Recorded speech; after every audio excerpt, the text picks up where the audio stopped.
Bonjour, je suis Arnaud Rozan. Je travaille dans une administration sociale, dans un service public. Je suis quelqu'un qui a pris le temps de regarder, d'écouter, de beaucoup lire et qui a laissé pousser à l'ombre ce qu'il avait envie d'écrire.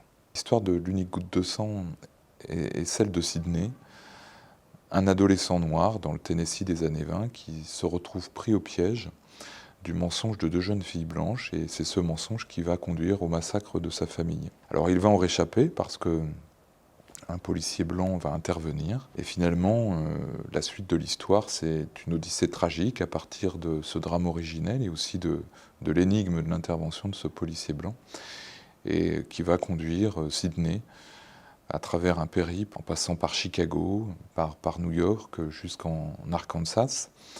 Et ce périple va le conduire à essayer de retrouver ses racines, qui plongent, de même que celles du policier blanc, dans le même sang, d'où le titre d'ailleurs, l'unique goutte de sang. L'idée de ce roman est en fait venue d'un tableau d'un peintre américain, Grant Wood, ce tableau qui s'appelle American Gothic, qui représente un couple de fermiers blancs devant une maison avec des rideaux turés.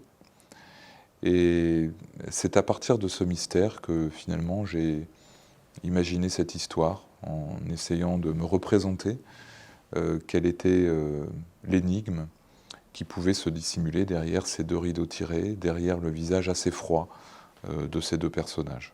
Je crois que l'histoire de l'esclavage et de la ségrégation aux États-Unis nourrit en fait notre inconscient collectif, et particulièrement en France. Parce que c'est une histoire qui nous touche aussi, dans la mesure où nous-mêmes, nous avons aussi un passé douloureux à ce sujet, avec la colonisation. Je pense que c'est une histoire aussi qui passe mal.